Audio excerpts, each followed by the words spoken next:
Assalamualaikum warahmatullahi wabarakatuh. Yang saya hormati Ibu Yupi Kusmawati.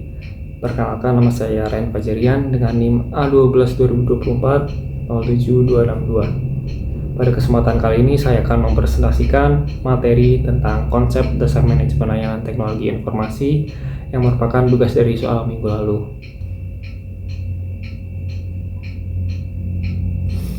Kemudian sebelum masuk ke pembahasan lebih jauh, ada baiknya kita pahami dulu apa sebenarnya manajemen layanan TI itu.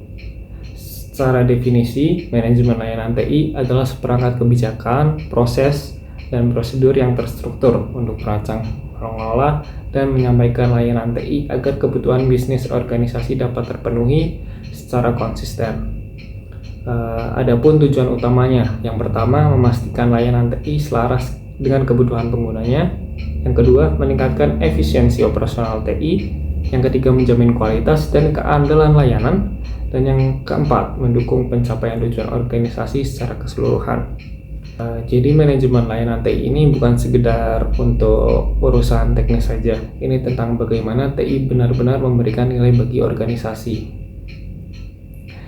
Dan selanjutnya, untuk memahami layanan TI secara lebih mendalam, kita perlu melihat dari 3 sudut pandang yang saling melengkapi. Pertama, dari sisi hubungan penyedia dan pelanggan. Kita mengidentifikasi apakah penyedia layanan dan penggunanya berada dalam organisasi yang sama atau berbeda. Dan yang kedua, dari sisi interaksi layanan dengan pengguna. Kita membedakan layanan yang langsung berhadapan dengan pengguna dan mana yang bekerja di balik layar sebagai infrastruktur pendukung. Dan yang ketiga, dari sisi manfaat bagi pelanggan.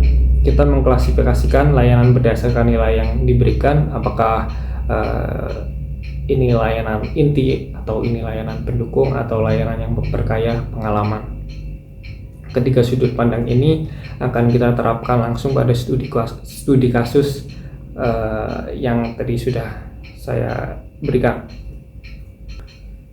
Sebagai studi kasus pertama, kita akan menggunakan contoh yang sangat dekat dengan kita, yaitu layanan TI yang dikelola oleh Puskom di sebuah perguruan tinggi. Ada 3 layanan utama yang kita bahas di sini. Yang pertama, internet, koneksi jaringan kampus yang menopang seluruh aktivitas akademik dan administratif secara digital. Kedua, email institusi, saluran komunikasi resmi antara seluruh civitas akademika mulai dari mahasiswa, dosen hingga staf administrasi.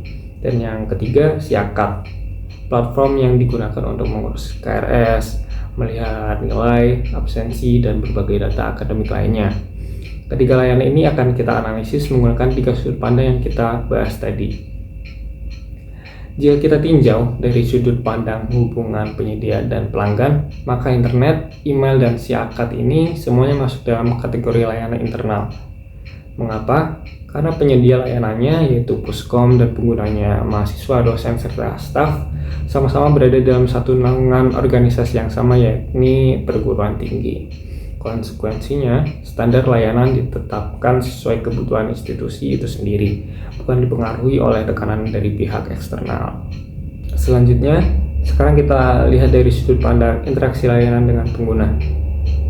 Di sini kita membagi layanan menjadi 2 kategori, Siakat dan email. Dikategorikan sebagai customer facing IT service, artinya layanan ini langsung berinteraksi dengan pengguna akhir karena menyentuh pengguna secara langsung. Keduanya diatur oleh SLA atau Service Level Agreement. Sementara internet dikategorikan sebagai support service, ia bekerja di balik layar sebagai infrastruktur yang menopang Siakat dan email. Layanan ini diatur oleh OLA atau Operational Level Agreement, yaitu kesepakatan antar unit internal. Oke, selanjutnya sudut pandang ketiga, manfaat bagi pelanggan. Di sini ada 3 kategori. Yang pertama, core service, Siakat. Ini adalah layanan inti yang memberikan nilai utama. Tanpa Siakat, fungsi akademik perguruan tinggi praktis tidak bisa berjalan. Ini adalah jantung dari layanan IT kampus. Kedua, enabling service. Internet adalah fondasi digital yang memungkinkan layanan lain berfungsi. Tanpa koneksi internet, tentunya Siakat dan email pun tidak bisa diakses. Ia bukan layanan utama tapi menjadi prasyarat mutlak. Terakhir, enhancing service. Email memperkaya pengalaman pengguna, memudahkan komunikasi dan koordinasi. Namun jika email sempat tidak bisa diakses sebentar, kegiatan akademik inti tidak langsung lumpuh. 3 kategori ini membantu memprioritaskan penanganan layanan saat terjadi gangguan. Selanjutnya, sekarang kita beralih ke studi kasus kedua yang berkaitan dengan konsep warranty dalam manajemen layanan TI. Kasusnya adalah Toko Bagus, sebuah platform e-commerce. Masalah yang terjadi, website sangat lambat saat jam sibuk atau peak hours. Server mengalami downtime selama 2 jam penuh. Akibatnya, pengguna tidak bisa mengakses platform untuk bertransaksi. Dampaknya terhadap bisnis cukup serius, kehilangan potensi pendapatan, menurunnya kepercayaan pelanggan, hingga reputasi platform yang terdampak negatif. Kasus ini menjadi contoh nyata betapa pentingnya konsep warranty dalam manajemen layanan TI. Lalu, apa itu warranty? Warranty adalah jaminan bahwa layanan TI memenuhi standar kualitas yang telah disepakati.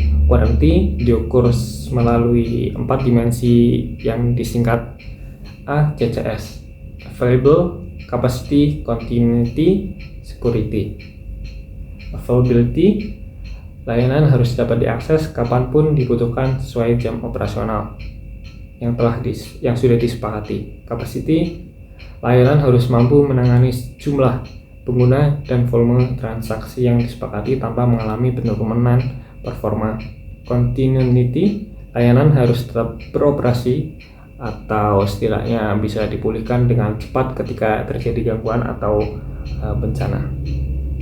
Security, layanan harus terlindungi dari akses tidak sah, kebocoran data, dan berbagai ancaman cyber. Keempat dimensi ini menjadi tolak ukur kualitas sebuah layanan teknologi informasi.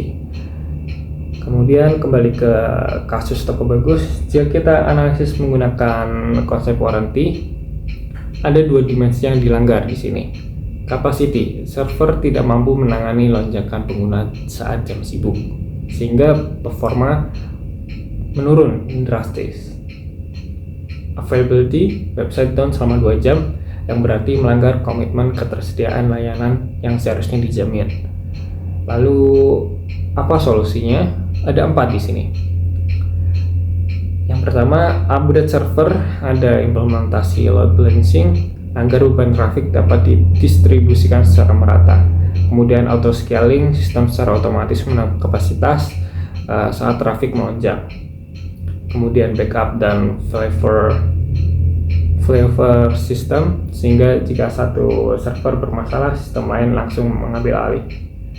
Dan terakhir, monitoring real time dan alert otomatis, agar tim IT dapat merespon gangguan sebelum berdampak besar pada pengguna.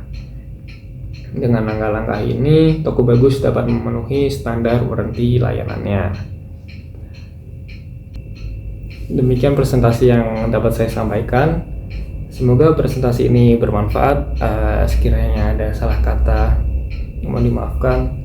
Terima kasih atas perhatiannya Ibu Yupi Kusmawati dan teman-teman semuanya. Terima kasih. Wassalamualaikum warahmatullahi wabarakatuh.